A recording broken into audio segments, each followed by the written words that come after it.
Dear student, आज है 2 जुलाई और 2 जुलाई के हम करंट अफेयर्स के बारे में जानेंगे।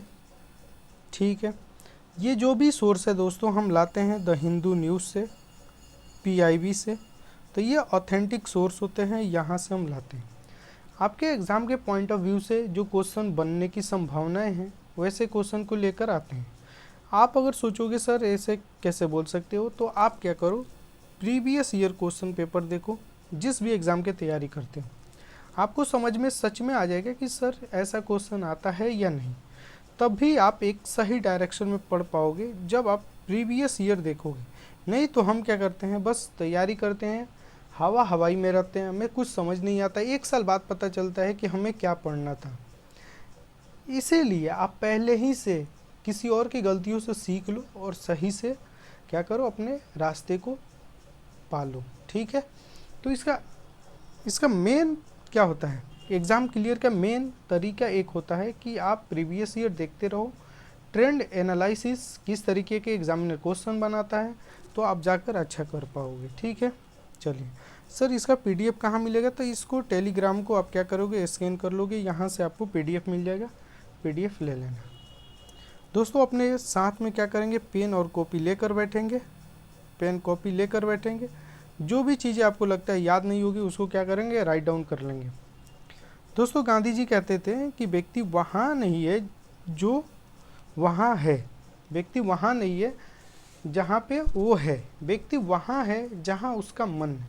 इसीलिए आपके अपने मन को, अपने दिमाग को इस पे फोकस करके वीडियो को देखिएगा ताकि आपका एक एक चीज़ें क्लियर हो जाए। ठीक है, चलिए पहला क्वेश्चन देखिए। जो केंद्रीय गृह मंत्री अमित शाह राष्ट्रीय जो हल्दी बोर्ड का उद्घाटन किए, इसका मुख्यालय कहाँ स्थित है, तो इसका मुख्यालय तेलंगाना के निज़ामाबाद में है। राइट ऑप्शन क्या होगा, हमारा सी। देखिए हमारे भारत में राष्ट्रीय जो हल्दी बोर्ड था ये नहीं था, तो इसको स्थापित किया गया। रीज़न क्या है सर, हम ज़्यादा से ज़्यादा क्या करें, मैक्सिमम हल्दी का प्रोडक्शन करें और प्रोडक्शन करके दूसरे देशों के क्या करें, निर्यात करें, दूसरे देशों के बेच दे। उनसे हमें क्या होगा, फ़ायदा होगा। हमारा जो फिजिकल डेफिसिट होता है, हमारा घाटा होता है, हम क्या करते हैं दूसरे देशों से चीज़ें ज़्यादा मंगाते हैं, हम कम बेचते हैं, तो क्या होगा, उस गैप को हम कम कर पाएंगे। ठीक है, तो ये हमारा मेन उद्देश्य होता है। देखिए 30 जून को अमित शाह ने कहा, तो निज़ामाबाद जो तेलंगाना है वहाँ पे इसका हेडक्वार्टर का क्या किया, स्थापना किया। ठीक है, इस चीज़ को आप याद रखिएगा। इसका उद्देश्य क्या है, देखिए हल्दी जो हमारा है उसको, उस सेक्टर को हमें बढ़ावा देना है। हमारे देखिए यहाँ पे निर्यात को 2030 तक 1 बिलियन कर देना है। मतलब 2030 तक हमें हल्दी को इतना बेचना है कि हमें 1 बिलियन पैसा इससे कमा लें। देख रहे हैं, ये हमारा मेन टारगेट होता है। ठीक है, इसके लिए गवर्नमेंट ने देखिए कितना किया है, 200 करोड़ रुपया आवंटन किया है, इस पे खर्च किया है कि इसकी रिसर्च हो सके और इसकी क्वालिटी में बढ़ावा मिल सके, अच्छा क्वालिटी की हल्दी हो ताकि दूसरे देशों में बेचने में आसानी हो। ठीक है, इस चीज़ को याद रखें। थोड़ा सा इसके बारे में जान लेंगे। देखिए टर्मरिक बोर्ड, टर्मरिक जो है इसका रिसर्च और प्रोडक्शन बढ़ाने के लिए इस बोर्ड का स्थापना किया गया है। और ये कब हुआ, तो 14 जून 2025 को। ठीक है, कहाँ हेडक्वार्टर बता दिए थे, तेलंगाना निज़ामाबाद में है। चेयरपर्सन कौन है, पाले गंगा रेड्डी हैं। ठीक है, इस चीज़ को याद रखिएगा। किस मिनिस्ट्री के अंतर्गत आता है, तो मिनिस्ट्री ऑफ कॉमर्स इंडस्ट्री के अंतर्गत आता है। ये तो इम्पोर्टेंट है, आपसे ऐसे क्वेश्चन ही पूछेगा, किस मंत्रालय के अंतर्गत ये स्थापित हुआ है, तो ministry of commerce and industry के अंतर्गत। इस चीज़ को याद रखेंगे, ये स्थापना को भी याद रखेंगे और कहाँ पे है इस चीज़ को भी याद रखेंगे। ठीक है, सेकंड क्वेश्चन है कि रॉ के जो नए प्रमुख चुने गए हैं उनका नाम क्या है, तो कौन चुना गया है, तो पराग जैन को चुना गया। राइट ऑप्शन हमारा बी हो जाएगा। देखिए ये अपने पद को कब से संभालेंगे, 1 जुलाई से, लगातार कितने साल तक रहेंगे, 2 साल तक। ठीक है, अगले 2 साल तक ये रहने वाले हैं चीफ, किसका, रॉ के चीफ रहने वाले हैं। ये रिप्लेस किसको किए हैं, तो रवि सिन्हा को क्या किए हैं, रवि सिन्हा इससे पहले थे, उनको हटाकर पराग जैन जो हैं ये रॉ के चीफ बने हैं। इस चीज़ को आप याद रखिएगा, और ये इन्फॉर्मेशन उतना जानने का आपका कोई मतलब नहीं है। ये थोड़ा जान लेते हैं। रॉ जो है इसकी स्थापना कब होता है? 1968 में होता है स्थापना। हेडक्वार्टर कहाँ है? दिल्ली में है। अभी के जो चीफ है पराग जैन है। फर्स्ट चीफ कौन थे? रामेश्वर नाथ। ठीक है, रामेश्वर नाथ राइट ऑप्शन ये हो जाएगा आपका। तो इस चीज़ को भी आप याद रखिएगा। ये चीज़ें ये इम्पोर्टेंट है। थर्ड नंबर क्वेश्चन देखिए, हाल ही में चर्चा में रहा करी या चिल्ली जो द्वीप है कहाँ है? करी या चिल्ली द्वीप कहाँ पे है? तो ये तमिलनाडु में है। राइट ऑप्शन क्या होगा हमारा? सी हो जाएगा। देखिए ये ना मतलब मानो कि डूबने के कगार पे है, तो इसको रिस्टोरेशन मतलब इसको पुनरुत्थान के लिए इस पर तमिलनाडु सरकार ने क्या किया? पैसे को खर्च कर रहा है ताकि इसको फिर से हम रिस्टोरेशन कर पाएँ, इसको उत्थान कर पाए, इसको हम बचा पाएँ। ठीक है,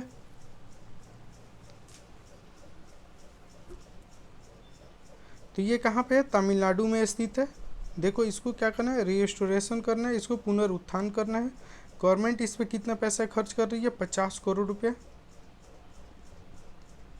इस चीज़ को आप याद रखेंगे। जो तमिलनाडु गवर्नमेंट और वर्ल्ड बैंक दोनों मिलकर इसको चला रहे हैं। ठीक है, जो भी पैसा लगेगा तमिलनाडु सरकार और वर्ल्ड बैंक देगा। ठीक है,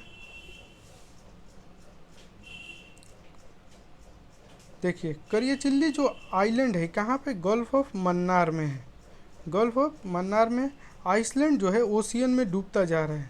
अभी बोले ना कि ओशियन में क्या हो रहा है? धीरे धीरे डूबते जा रहा है, तो इसको बचाने के लिए पैसे को खर्च किया जा रहा है। 4 नंबर क्वेश्चन देखिए, भारत का पहला ओवरपास वन्य जीव गलियारा किस एक्सप्रेसवे पर बनाया जा रहा है?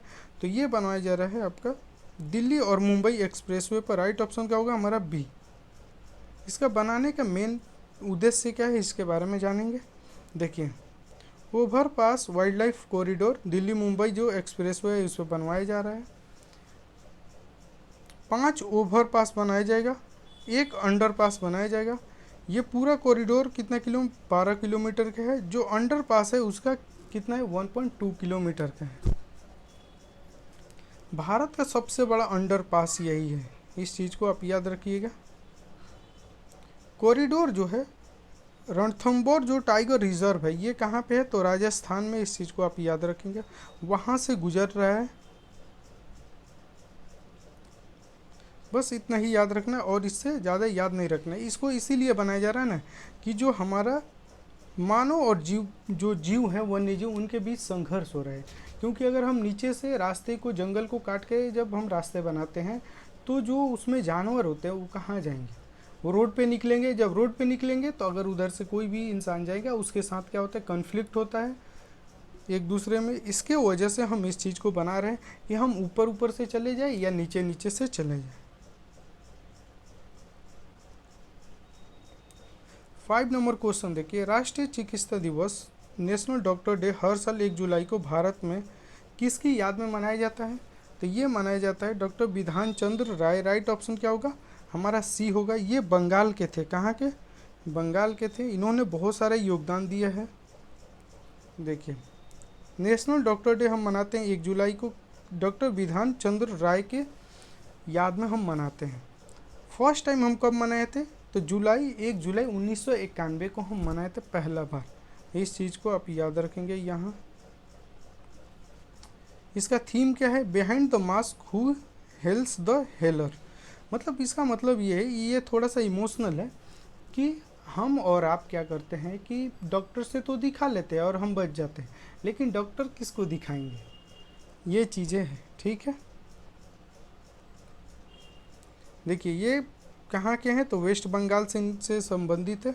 वेस्ट बंगाल के पहले ये मुख्यमंत्री भी थे। 1950 से इन्होंने 62 तक मुख्यमंत्री पद पे रहा है। आईएमए की स्थापना करने में इनकी महत्वपूर्ण भूमिका भी है।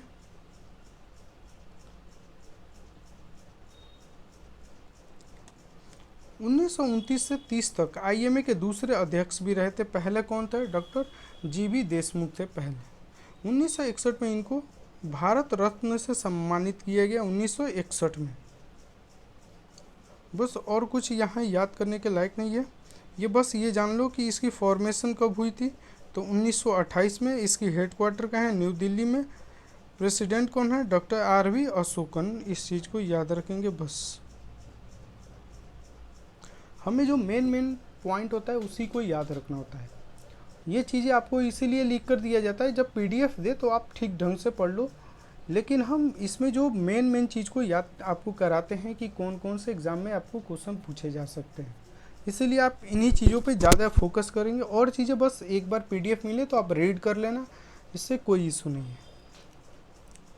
देखिए, यूजेड जो चेस कप जीतकर भारत के शीर्ष क्रम के शतरंज जो खिलाड़ी कौन बना है? तो कौन बना है? तो अर्जुन एरिगौसी, सॉरी ये आर प्रज्ञानंदन। राइट ऑप्शन क्या होगा हमारा? डी हो जाएगा। ये अर्जुन एरिगौसी पहले थे, लेकिन उनको इन्होंने क्या किया? हरा दिया है। जो स्कोर है ना, जो स्पीड है, उसमें ये क्या किए हैं? सबसे आगे हो गए आर प्रज्ञानंदा। पहले कौन थे? अर्जुन एरिगौसी। देखो, ये जो कप है जून 2025 में ताशकंद उज्बेकिस्तान में हुआ था। भारत के आर प्रज्ञानंदा ने उज्बेकिस्तान के निदोरी बेग को क्या किया? हरा दिया। इसके बाद ये आर प्रज्ञानंदा भारत के, देखिए, भारत के नंबर 1 चेस प्लेयर बन गए भारत के, और दुनिया के फोर्थ भारत के 1 नंबर हैं। आर प्रज्ञानंदा की जो इनकी रेटिंग देखो 2778.3 हो गई है, जो भारत में सबसे ज़्यादा है।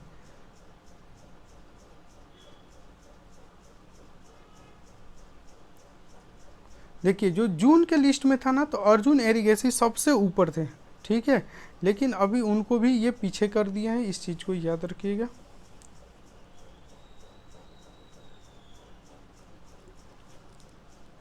बस आपके लिए यही इम्पोर्टेंट है। देखो, पद्म श्री से सम्मानित सूर्यमुखी देवी का निधन हो गया, किस क्षेत्र से संबंधित है? तो ये किस क्षेत्र से? तो क्लासिकल डांस से। राइट ऑप्शन क्या हो जाएगा हमारा? बी हो जाएगा। ये कहाँ के थी? तो मणिपुर के थी। देखो, सूर्य जो मुखी देवी हैं, इनका 85 वर्ष में क्या हुआ? इनका निधन हो गया। मणिपुर के जो क्लासिकल ये डांसर थी, इनको 2025 में पद्मश्री से सम्मानित किया गया था। भारत के 8 प्रमुख शास्त्रीय जो नृत्य में से एक मणिपुर का है। आप इस चीज़ को याद रखिएगा। जो हमारे भारत में कितने नृत्य हैं प्रमुख? तो 8 हैं। कितने? 8। देखो, ये डांस में मुख्यतः भगवान कृष्ण और राधा की जो लीला थी उसके बारे में बताती थी, ठीक है। क्वेश्चन नंबर 8 है, आदि कर्मयोगी पहल किस मंत्रालय द्वारा शुरू किया गया है? तो जो आदि कर्मयोगी पहल है, ये शुरू किया गया ट्राइबल्स जो अफेयर्स के द्वारा, जनजातीय कार्य मंत्रालय द्वारा। राइट ऑप्शन सी हो जाएगा। देखिए, मिनिस्ट्री ऑफ ट्राइबल्स ने आदि कर्मयोगी इनिशिएटिव को शुरू किया है। इसका मेन ऑब्जेक्टिव क्या है? उद्देश्य क्या है? कि वेलफेयर को इम्प्लीमेंट करना। ट्राइबल एरिया में जो वेलफेयर होंगे उनको क्या करना? अच्छे तरीके से इम्प्लीमेंट करना है, क्योंकि बहुत सारे स्कीम होते हैं ट्राइबल्स के जो उन तक नहीं पहुंच पाते हैं और उसका लाभ उनको नहीं मिल पाता है। तो इसके लिए ये स्टार्ट किया गया है। एक नए तरीके से क्या किया जाएगा? इसमें ट्रेनर को ट्रेंड किया जाएगा और उनको उस इलाके में भेजा जाएगा। स्कीम के बारे में बताएंगे, ये सारी चीज़ें हैं, ठीक है। देखो, ये भारत में ट्राइबल के कई वेलफेयर स्कीम है भारत में। ये जो इनिशिएटिव है ना, इसमें ट्रेनर मतलब ट्रेन किया जाएगा उन्हें ट्राइबल्स तक पहुंचाने के लिए, और ट्राइबल्स को मोटिवेट करने के लिए बहुत ज़्यादा उनको क्या किया जाए? मोटिवेट किया जाएगा। 180 स्टेट लेवल के, मतलब 180 ऐसे ट्रेनर को हम ट्रेंड करेंगे कि जो स्टेट लेवल पर होंगे, और 3000 डिस्ट्रिक्ट लेवल पे होंगे, और 15000 ब्लॉक लेवल पर ट्रेनर होंगे जो ट्राइबल्स इलाका में जाएंगे और वहाँ के ट्राइबल्स को जागरूक करेंगे, स्कीम के बारे में बताएंगे, इसके लाभ क्या है, उन सारी चीज़ों के बारे में बताएंगे।